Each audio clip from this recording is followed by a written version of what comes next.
नमस्कार।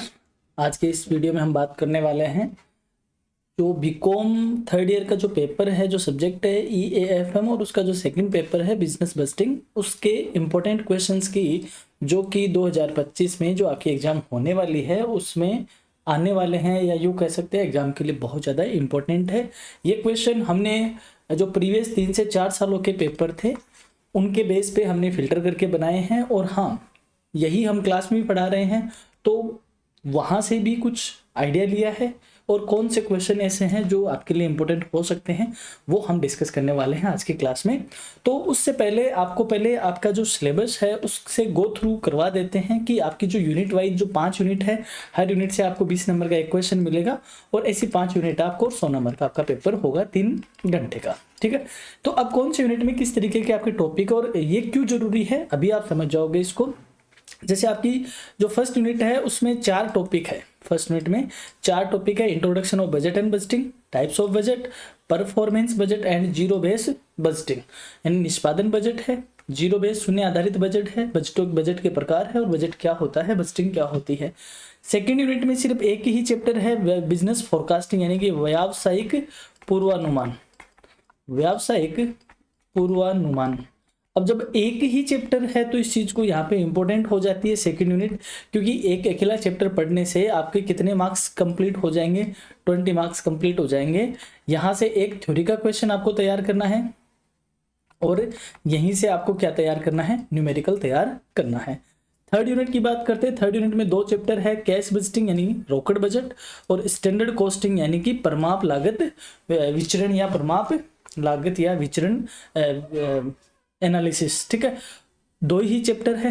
ठीक है, फोर्थ यूनिट है। फोर्थ यूनिट में फिर एक ही चैप्टर है: प्रोडक्ट एंड प्रोडक्शन डिसीजन, उत्पाद एवं उत्पादन नियोजन या निर्णय।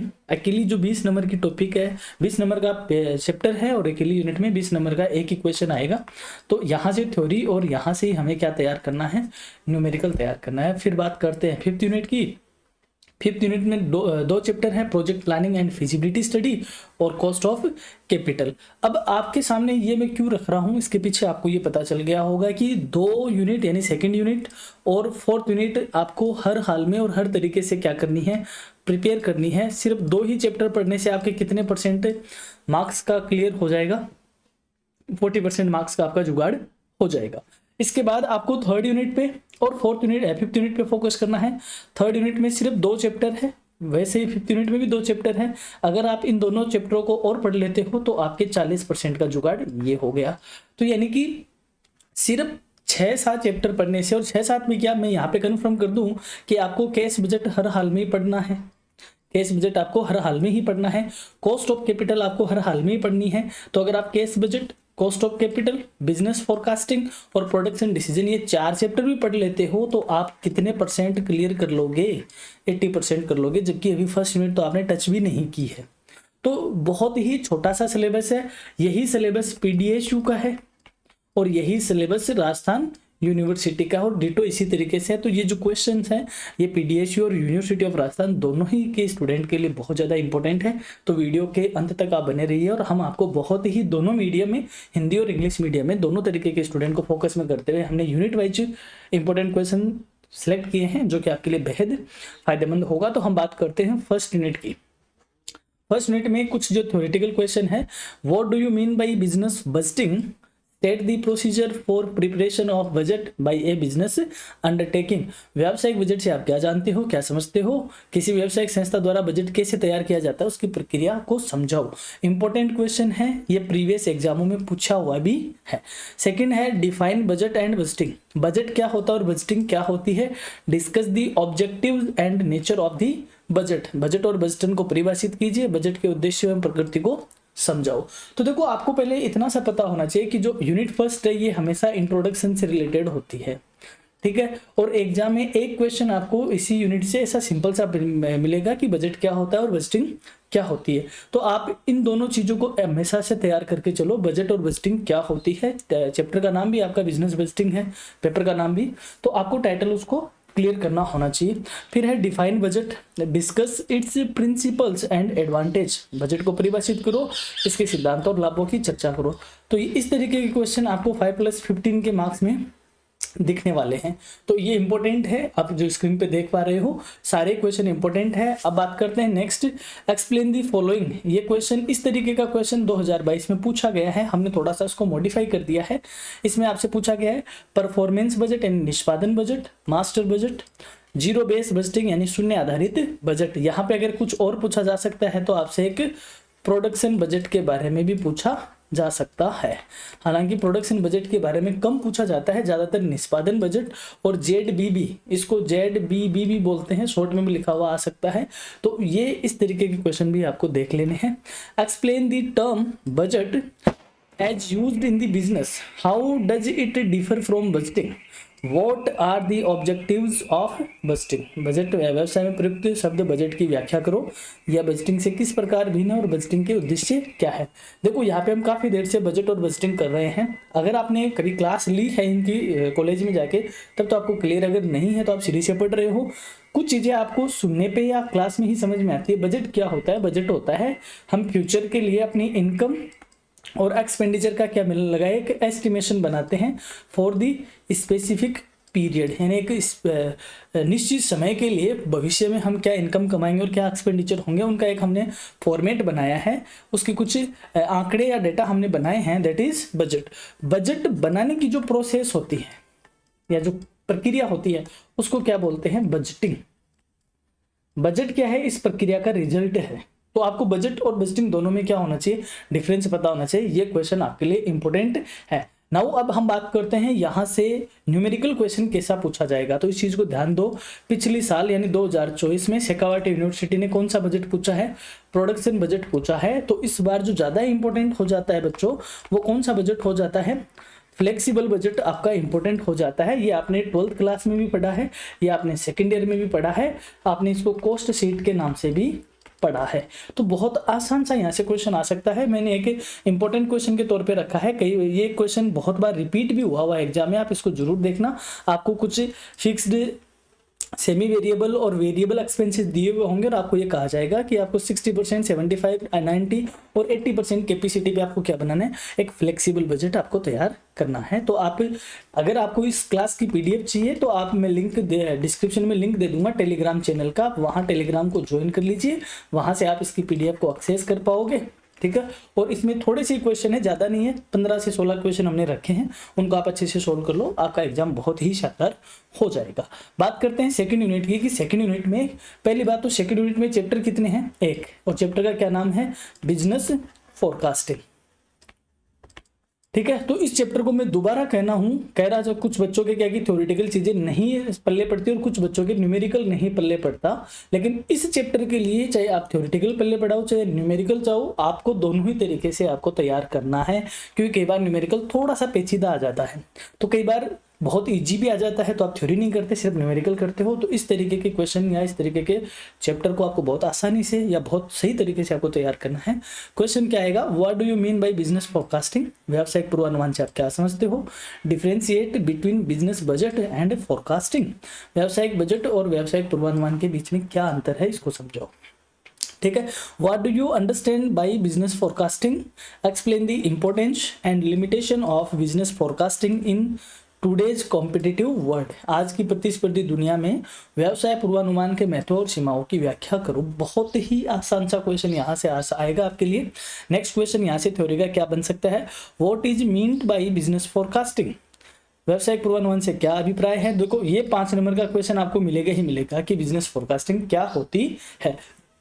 Explain briefly the various methods of forecasting, पूर्वानुमान की विभिन्न विधियों के बारे में आपको ब्रीफ में डिस्कशन करना है। तो ये अगर आपके पास बुक है बिजनेस बजटिंग की, तो आप, मैं कहूंगा कि बुक से आपको पूरा चैप्टर इसको कंप्लीट करना चाहिए, क्योंकि एक ही चैप्टर है और आपको कितने मार्क्स दिलवा देगा, 20% मार्क्स दिलवा देगा। यहाँ पे एक न्यूमेरिकल क्वेश्चन हमने रखा है, किस तरीके के क्वेश्चन आते हैं, देखो इस क्वेश्चन को इंपॉर्टेंट लगाओ। ये क्वेश्चन लास्ट ईयर नहीं पूछा हुआ है इस पैटर्न का, दैट मीन्स ये इस बार के लिए क्या हो जाता है, इंपॉर्टेंट हो जाता है। इसमें आपको सिटी दी जाती है, ठीक है, A B C D करके कुछ, और पॉपुलेशन आपको दे दी जिसको क्या माना है X, और डिमांड आपको दे दी उसको क्या माना है Y। और फिर आपसे कहा कि अगर एक कोई ऐसी सिटी है जिसकी पॉपुलेशन कितनी है 20 लाख है, तो वहां पर आप डिमांड बताओ पूजा ऑटोमेटिक फैंस की, यानी पंखों की क्या डिमांड होगी अगर कोई सिटी में 20 लाख की पॉपुलेशन, यानी मैं यहाँ पे लिख देता हूँ। तो F है, ठीक है, और यहाँ पे पॉपुलेशन कितनी दे दी 20 लाख, तो आपसे क्या पूछा है y पूछा है। तो आपने अगर ऐसे क्वेश्चन सोल्व किए तो आपको पता है कि इक्वेशन है y equal to a plus B x.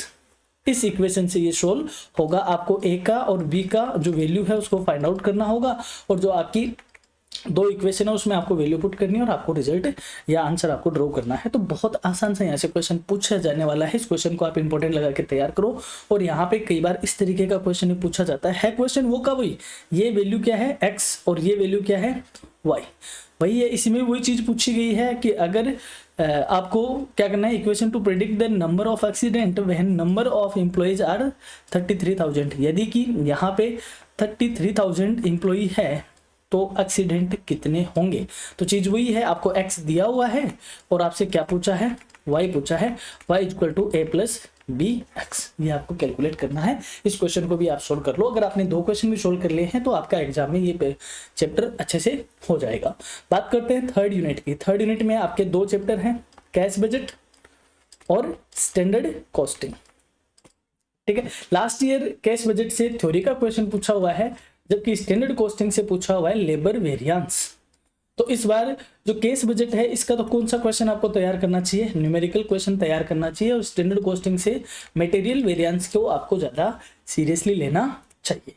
क्या यहाँ से थ्योरी का क्वेश्चन भी बन सकता है, ऐसी बात नहीं कि लास्ट अगर न्यूमेरिकल पूछा है तो इस बार थ्योरी नहीं पूछेगा। मैं आपको याद दिला दूं 2023 का एक एग्जाम लगा था शेखावत यूनिवर्सिटी का, पूरे पेपर में कितने क्वेश्चन न्यूमेरिकल थे, 9 क्वेश्चन न्यूमेरिकल थे, सिर्फ एक क्वेश्चन थ्योरी का था। तो जो बच्चे न्यूमेरिकल नहीं पढ़ते हैं सिर्फ थ्योरी पढ़ के जाते हैं उनके लिए तो लंका लग गई, और वैसे कुछ बच्चे हैं जो न्यूमेरिकली पढ़ते हैं उनके लिए बल्ले बल्ले होगी। तो हम कह नहीं सकते कैसा पेपर आ सकता है, बट हम दोनों तरीके से प्रिपेयर होके जाना चाहिए। क्या क्वेश्चन है, what is cash budget, rocket budget क्या है, what is the difference between cash budget and finance budget, rocket budget और वित्त बजट में क्या अंतर है, discuss it's main function, rocket budget बनाने के प्रमुख कार्य बताओ, explain the following, budgetary control versus standard costing, यानी बजटरी नियंत्रण और परमाप लागत में क्या, मतलब दोनों को आपको एक्सप्लेन करना है, labour ideal time variance and labour efficiency variance, यानी LITV, यानी जब कार्यहीन समय होता है, जब कोई मशीन वगैरह टूट जाती है, लेबर खाली बैठा रहता है, काम नहीं करता, उसको बोलते हैं लेबर आइडल टाइम, और उसका जो वेरिएंस होता है वो हमेशा नेगेटिव होता है, इसको लेबर आइडल टाइम वेरिएंस बोलते हैं। और ये लेबर इफिशिएंसी वेरिएंस, इन दोनों को आपको बताना, और मटेरियल वेरिएंस तो कई बार आपसे नोट के तौर पर भी आपसे पूछा जा सकता है और कई बार आपको डिटेल में क्वेश्चन। अब यहाँ पे हमने एक न्यूमेरिकल क्वेश्चन रखा है, किसका है ये, material variance, calculate various material variance. क्या दिया हुआ है आपको, ए और बी का कुछ डेटा दिया हुआ है, स्टैंडर्ड डेटा दिया हुआ है, और दोनों का एक्चुअल डेटा भी दिया हुआ है, और आपसे मटेरियल वेरिएंस पूछा गया है। तो आप इस क्वेश्चन को जरूर सोल्व करें। और हाँ, अगर आप चाहते हो कि हम ऑनलाइन आपको क्वेश्चन सोल्व करवाए, ऐसी वीडियो हम लेके आए, तो आप कमेंट करके जरूर बताएं। आप लाइव में ऐसे देखना चाहोगे या रिकॉर्डेड वीडियो आप देखना चाहोगे, आपको किस तरीके का इसका आंसर चाहिए, हम दोनों ही तरीके से आपको आंसर देने में सक्षम है। और अगर हाँ, साथ में अगर आप आंसर चाहते हो तो हम आपको राइटिंग टिप्स भी देंगे कि एग्जाम में आपको किस तरीके से क्वेश्चन का आंसर करना चाहिए। बहुत सारे बच्चे ये कहते हैं कि सर हम पेज भर के आए लेकिन मार्क्स हमें नहीं मिले। जब हम कॉपियां चेक करते हैं तब हम पेज की तरह नहीं जाते कि पेज इतने भरे कि बच्चे ने नहीं भरे। बच्चे के ऊपर के 2-4 लाइन पढ़ते ही समझ में आने लगता है बच्चे में कितना पोटास है, वह क्या लिख रहा है, वह किस तरीके से लिख रहा है। तो आपको हमेशा ध्यान रखो बच्चों, लिखने पे प्रैक्टिस करनी चाहिए आपको। आप वही चीज लिखो जो क्वेश्चन में पूछी गई है, आप इधर उधर की बातें थोड़ी कम लिखो। तो अगर आपको राइटिंग पे भी बात करनी है तो हम आ जाएंगे, लाइव भी आ जाएंगे, रिकॉर्डेड वीडियो में आ जाएंगे। एक हमने न्यूमेरिकल क्वेश्चन रखा है यहाँ पे सेल्स वेरिएंस का, इसको भी इंपॉर्टेंट लगाओ। ये पूछा गया था 2022 में, इंपोर्टेंट है, यही क्वेश्चन पूछा गया था। मैं थोड़ा सा चेंज करके लेके आया हूँ इस क्वेश्चन को कि आपको जनवरी 2025 की कुछ दी हुई है, 3 प्रोडक्ट है, सेलिंग प्राइस दी हुई है तीनों की, और ये एक्चुअल दी है, ये स्टैंडर्ड है और ये एक्चुअल दिए हुए हैं। और आपसे कहा है कि वेरियस सेल्स वेरिएंस आप यहाँ पे एनालाइज करो। तो इंपॉर्टेंट है मटेरियल वेरिएंस और इंपॉर्टेंट है सेल्स वेरिएंस। बढ़ते हैं आगे, अब बात करते हैं यूनिट फिर फोर्थ की, और फोर्थ यूनिट में कितने चैप्टर है बच्चों? एक ही चैप्टर है, चैप्टर का नाम है प्रोडक्ट एंड प्रोडक्शन डिसीजन, कि क्या प्रोडक्ट होते हैं, प्रोडक्शन डिसीजन कैसे लिए जाते हैं। तो क्या क्वेश्चन बनते हैं यहाँ से? थ्योरी, और ये कन्फर्म है यहाँ से एक थ्योरी पूछी जाएगी और एक न्यूमेरिकल। हाँ, कई बार ऐसा भी हो सकता है दोनों न्यूमेरिकल पूछ ले या दोनों थ्योरी ही पूछ ले, ये तो पेपर सेटर पे डिपेंड करता है कि वह सिलेबस के बाहर से नहीं पूछता। क्या क्वेश्चन है? What do you understand by product mix? उत्पाद मिश्रण से आप क्या समझते हो? What factors are taken into consideration while selecting the best product mix? सर्वोत्तम उत्पाद मिश्रण का चयन करते समय किन बातों का या किन कारकों को ध्यान में रखा जाता है? ये क्वेश्चन यहाँ पे अच्छा क्वेश्चन बनता है, ये एग्जाम में, प्रीवियस एग्जाम में पूछा हुआ क्वेश्चन है। What do you mean by product and production decision? What type of decisions are taken under the product and production decision? Explain in detail. उत्पाद और उत्पादन निर्णय से आप क्या समझते हो? इनके अंतर्गत किस प्रकार के निर्णय लिए जाते हैं, इनको विस्तार से समझाओ। तो इंपॉर्टेंट हो जाता है क्योंकि एक ही चैप्टर है। मैं कहता हूं कि जब अगर एक ही चैप्टर और मुझे कोई ये कहे कि इसमें से ही क्वेश्चन आने वाला है, तो मैं उस चैप्टर को इतना अच्छा तैयार कर लूं, कोई मुझे नींद में भी पूछे तो मैं उसका आंसर कर पाऊं। क्योंकि जब मुझे पता है इस चैप्टर से ही आना है, तो कम से कम ये तो है ना कि इसमें से आएगा, श्योर है हम। तो आपको भी मैं यही कहूंगा कि अच्छे से आपको इसको प्रिपेयर करना चाहिए। मैंने ऐसे बच्चे भी देखे हैं जो बजटिंग में आउट ऑफ 198 मार्क्स या 90 प्लस मार्क्स स्कोर करते हैं, क्योंकि बहुत आसान सा पेपर है। What do you understand, what do you mean by production decision? Production decision से आप क्या समझते हो? What factor should be consideration? अच्छा ये दूसरा है, what factor should be considered while deciding about utilising of full capacity? पूर्ण क्षमता का उपयोग करने के बारे में निर्णय लेते समय किन कारकों पर विचार करना चाहिए? इसको भी स्टार मार्क लगा लो। थ्योरी में इसी तरीके के आपसे क्वेश्चन पूछे जाएंगे, आसान क्वेश्चन नहीं होगा। बात करते हैं यहाँ से न्यूमेरिकल क्वेश्चन की। आपको दो तरीके का प्रोडक्ट दिया हुआ है, प्रोडक्ट एक्स और प्रोडक्ट वाई। इनकी कुछ डिटेल आपको दी हुई है। फिर आपसे कहा कि कंपनी इस तरीके का प्रोडक्ट मिक्स चाहती है, इनमें से उसको कौन सा अडॉप्ट करना चाहिए, इस पर आप अपना प्रोडक्शन डिसीजन दो। इसके दो यहाँ पे मैं बताना चाहूंगा कि जो प्रोडक्शन डिसीजन वाला चैप्टर है, इसमें आपको लास्ट में क्या देना है? कंक्लूजन जरूर देना है, कंक्लूजन देना है, क्योंकि आपसे ये पूछा है सजेस्ट करो। तो अपन क्या करते हैं बच्चों, आपने न्यूमेरिकल क्वेश्चन पूरा सोल्व कर दिया, लेकिन लास्ट में कंक्लूजन बताते ही नहीं हो। एग्जामिनर कैसे आपको पूरे मार्क्स देगा? आप चाहे कितना ही अच्छा क्वेश्चन करके हो, आप घर आके ये भी देखते हो यार मैंने न्यूमेरिकल क्वेश्चन पूरा किया, आंसर मेरे एकदम सारे हैं, लेकिन भाई मेरे आपने जो चीज पूछी है आपसे क्वेश्चन में कि आपको सजेस्ट करना है, तो उसको बताओ तो सही कि आपको सेकंड चूज करना है तो क्यों चूज करना है, और फर्स्ट और थर्ड क्यों नहीं चूज करना है। वह सजेशन दोगे तभी तो आपका आंसर कंप्लीट माना जाएगा। और हम जब कॉपियां चेक करते हैं तो इतने नालायक बच्चे भी होते हैं, आंसर कर रहे होते हैं लेकिन यही नहीं बताते कि ये कौन से क्वेश्चन का आंसर है। इतने मतलब लापरवाह बच्चे हमने देखे हैं। तो ये थोड़ा सा आपको इन चीजों का ध्यान रखना चाहिए कि आपको जब आप अपनी आंसर शीट में आंसर कर रहे हो तो क्लियरली लिखो आप कौन सी यूनिट को अटेम्प्ट कर रहे हो और उस यूनिट में कौन सा क्वेश्चन अटेम्प्ट कर रहे हो। उसमें दो यूनिट, हर यूनिट में दो क्वेश्चन होते हैं, तो एग्जामिनर को हिंट तो दो कि मैं ऊपर वाला कर रहा हूँ या उसके बाद वाला क्वेश्चन कर रहा हूँ, क्योंकि दोनों की मार्किंग एक ही होती है, जैसे 8 होती है यहाँ पे, तो इन दोनों में अलग अलग नंबर नहीं है। तो एग्जामिनर क्या कि अच्छा दूसरी चीज और है, आपकी कॉपियां ऑनलाइन भी चेक हो रही है, तो थोड़ा सा आपको मैं चाहता हूं कि एग्जामिनर के माइंड में इस तरीके का लोड ना पड़े कि जहां पर आप उसको यही सोचना पड़े कि इस नालायक ने कौन सा क्वेश्चन का आंसर किया है।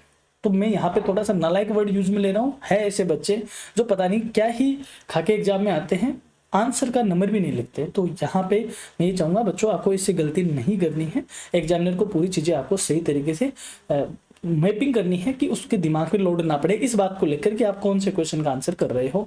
नाउ लास्ट यूनिट की बात करते हैं। लास्ट यूनिट में दो चैप्टर हैं, एक प्रोजेक्ट प्लानिंग का चैप्टर है और एक कॉस्ट ऑफ कैपिटल का चैप्टर है। आज तक जितनी भी एग्जाम मैंने देखी है, कॉस्ट ऑफ कैपिटल से न्यूमेरिकल क्वेश्चन हमेशा ही देखा है। केवल एक दो एग्जाम ऐसी हुई है जिसमें इसमें से थ्योरी का क्वेश्चन पूछा गया है, बाकी ये चैप्टर से क्वेश्चन हमेशा ही पूछा जाता है। तो मैं आपको भी यही कहूंगा, कॉस्ट ऑफ कैपिटल को आपको अच्छे से प्रिपेयर करना है। क्या यहाँ से थ्योरी के क्वेश्चन बन सकते हैं? What is project planning? परियोजना नियोजन क्या है? Explain the essentials of good project planning. एक अच्छी परियोजना नियोजन की जरूरी बातों को समझाओ। दूसरा question, what do you mean bye project planning and feasibility study? परियोजना नियोजन और व्यवहार्यता अध्ययन से आपका क्या अभिप्राय है? Explain financial and technical feasibility of A project, किसी परियोजना की वित्तीय और तकनीकी व्यवहार्यता को की व्याख्या करो। एक क्वेश्चन क्या होता है, what do you understand bye project feasibility analysis, यानी नियोजन व्यवहार्यता विश्लेषण से आप क्या समझते हो। Explain economic, financial and technical feasibility analysis of the project. तीन तरीके की फिजिबिलिटी है आपके सिलेबस में, इकोनॉमिक, फाइनेंशियल और टेक्निकल, यानी आर्थिक, वित्तीय और तकनीकी व्यवहार्यता, तीनों से भी आपसे पूछे जा सकते हैं। और एक क्वेश्चन है, what do you mean bye project planning, explain the stages of project planning. Project planning कौन कौन सी स्टेज में यानी कौन कौन सी अवस्था होती है, वो सारी चीजें आपको समझानी पड़ेगी। तो न्यूमेरिकल थ्योरी क्वेश्चन इसमें से इस तरीके के पूछे जा सकते हैं। यहाँ से एक क्वेश्चन आपका, अच्छा मैंने यहाँ ले लिया, ये जो क्वेश्चन है इन दो क्वेश्चन को यहाँ से हटाना भूल गए, इन दोनों का हिंदी ये रहा, हिंदी भी है और वही क्वेश्चन है। बढ़ते हैं आगे। अब यहाँ से न्यूमेरिकल क्वेश्चन भी आता है। अगर आपने सेकेंड ईयर में फाइनेंशियल मैनेजमेंट को थोड़ा ठीक से पढ़ा है तो वहां पर आपका एक चैप्टर था कैपिटल बजटिंग। कौन सा चैप्टर था बच्चों, कैपिटल बजटिंग, फाइनेंशियल मैनेजमेंट का।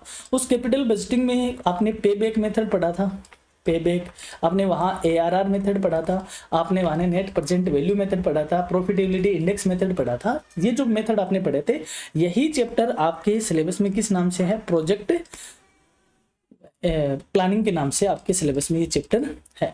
तो न्यूमेरिकल क्वेश्चन आएगा तो यहाँ से आएगा। तो न्यूमेरिकल क्वेश्चन में आपको कुछ कैश इनफ्लो दिए हुए हैं, ठीक है, फर्स्ट 5 ईयर प्लान के दिए हुए हैं, सॉरी फर्स्ट 5 ईयर्स के दिए हुए हैं, और आपसे कहा है net present value find out करो यदि डिस्काउंट रेट कितनी है, 25% है, प्रॉफिटेबिलिटी इंडेक्स क्या है, और इंटरनल रेट ऑफ रिटर्न से बताओ इस प्रोजेक्ट की। आपसे इसके अलावा आपसे यहाँ से पे बैक का क्वेश्चन आ सकता है और ARR का आ सकता है। लास्ट ईयर यहाँ से जो क्वेश्चन आया है आपसे पे बैक, ARR, NPV और IPI सारे चीज वहां से पूछी थी 5-5 नंबर की। तो इस बात के लिए भी आप रो, कई बार यहाँ से न्यूमेरिकल क्वेश्चन भी पूछा जाता है। अब यहाँ से थ्योरी का क्वेश्चन क्या है, define cost of capital, discuss the significance of the concept of cost of capital. पूंजी की लागत को परिभाषित करो, पूंजी लागत की अवधारणा समझाओ। अभी तो सर आपने ये कहा कॉस्ट ऑफ कैपिटल से हमेशा न्यूमेरिकल क्वेश्चन आता है, तो थ्योरी क्यों रख ली। तो देखो बच्चों, मेरा ये कहना है कि अगर कोई क्वेश्चन या कोई चैप्टर फिक्स है एग्जाम में पूछा जाना, तो उस चैप्टर को अच्छे से तैयार करो 360 डिग्री पे। अब आपके सिलेबस में अगर कोई पेपर इजी है, जैसे बजटिंग है, या आपके सिलेबस में इजी है, तो बजटिंग को इतना इजी बना लो कि आप 100 में से मैक्स टू मैक्स स्कोर कर पाओ, ताकि आपके जो टिपिकल पेपर है, जैसे आपके सिलेबस में GST है, एडवांस अकाउंटिंग है, वहां पर अगर आपका हाथ टाइट है तो इजी पेपर आपको स्कोर दिलाता है, ताकि इनकी भरपाई हो सके। अपन क्या करते हैं, इजी को लाइटली ले लेते हैं, टिपिकल अपने को पहले से नहीं आता है और एग्जाम में अपना स्कोर 50% बन पाता है। तो ये हम थोड़ी सी गलती करते हैं। आपको अच्छे स्कोर, कम से कम आपको बीकॉम में 55% या 60% आपको स्कोर करना चाहिए, ताकि आप पीजी में अच्छी जगह एडमिशन ले पाओ। पीजी यूजी के मार्क्स काम आते हैं पीजी के एडमिशन में। यहाँ से न्यूमेरिकल क्वेश्चन यही पूछा जा सकता है, आपको बुक वैल्यू दी हुई है, मार्केट वैल्यू दी हुई है और after tax cost of capital निकाल के दी हुई है।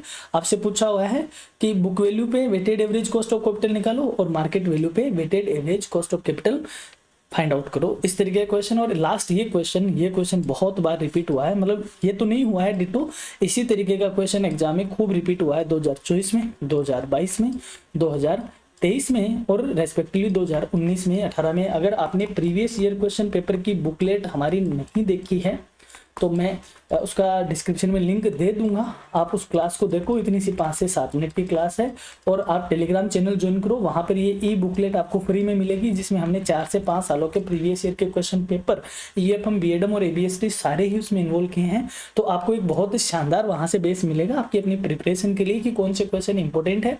मैं दोबारा ये कह रहा हूँ, प्रीवियस ईयर के क्वेश्चन भी अगर आप अच्छे से स्टडी कर लेते हो, अच्छे से तैयार कर लेते हो, तो एग्जाम में आपको बहुत सारा, तकरीबन कितना % वहां से आपको हेल्प मिल जाएगी, 70% हेल्प तो वहीं से मिल जाएगी। और मैंने भी जो क्वेश्चन तैयार किए हैं वो भी, उनका बेस भी प्रीवियस ईयर के क्वेश्चन पेपर ही है। कुछ क्वेश्चन मैंने मेरी तरफ से भी ऐड किए हैं, ऐसी बात नहीं है सारे क्वेश्चन पेपरों में से नहीं आते, बहुत सारे एग्जामिनर के, सॉरी पेपर सेटर के माइंड पे डिपेंड करता है। अगर मैं ही पेपर सेट कर रहा हूँ और मैं ही बजटिंग पढ़ा रहा हूँ तो मुझे पूरे सिलेबस का आइडिया रहेगा मैं किस तरीके से पेपर बनाऊंगा। और कई बार क्या होता है, पेपर सेटर के पास पेपर होता है लेकिन ये पेपर वो एक्चुअल में पढ़ा नहीं रहा होता है, तब वह पुराने पेपरों की हेल्प भी लेता है। तो ऐसी बात नहीं है, एग्जाम में सारे क्वेश्चन आपको पूछे जा सकते हैं सिलेबस से। तो यहाँ पे आपको तीनों चारों तरीके के सोर्स दिए हुए हैं और आपसे आफ्टर टैक्स, ऐसे क्वेश्चन में after tax cost of capital निकाली जाती है, फिर weighted average cost of capital निकाली जाती है। तो ये आपकी 5 यूनिट का सिलेबस था। तो हमने आपको सारे क्वेश्चन यूनिट वाइज, आपको सारे क्वेश्चन, इंपॉर्टेंट क्वेश्चन हमने प्रोवाइड करवा दिए हैं। अगर आपको अदर सब्जेक्ट के भी क्वेश्चन पेपर चाहिए, लाइक ABST, BEdM, EFM के अदर पेपर को, तो आप कमेंट करके जरूर बताएं। और हाँ, इनके अगर आप सॉल्यूशन भी चाहते हो तो आप कमेंट करके बताएं, क्योंकि हमारा टारगेट है आपके कमेंट आएंगे तभी हम दूसरा वीडियो बनाएंगे इस तरीके के, क्योंकि हम सिर्फ आपको क्वेश्चन प्रोवाइड करवा रहे हैं। अगर आपको सॉल्यूशन चाहिए तो आपको इंटरेक्ट करना चाहिए, इंटरेक्ट करोगे तो हम भी आपको उस तरीके से रेस्पॉन्स करके आपके लिए एक अच्छा सॉल्यूशन पेपर भी तैयार करेंगे। अगर आपको क्लास अच्छी लगती है लाइक करें, अपने साथ वालों के साथ शेयर करें, नए हो चैनल पे तो सब्सक्राइब करें। हमारी तरफ से आपको एग्जाम के लिए ऑल द बेस्ट। यहाँ तक वीडियो पे बने रहने के लिए धन्यवाद। हाँ, टेलीग्राम चैनल ज्वाइन करना ना भूलें, वहाँ पर आपको मिलेगा ई बुकलेट का लिंक और वहाँ से आप कर सकोगे ई बुकलेट को डाउनलोड। मिलते हैं एक नए वीडियो के साथ, तब तक के लिए थैंक यू, शुक्रिया।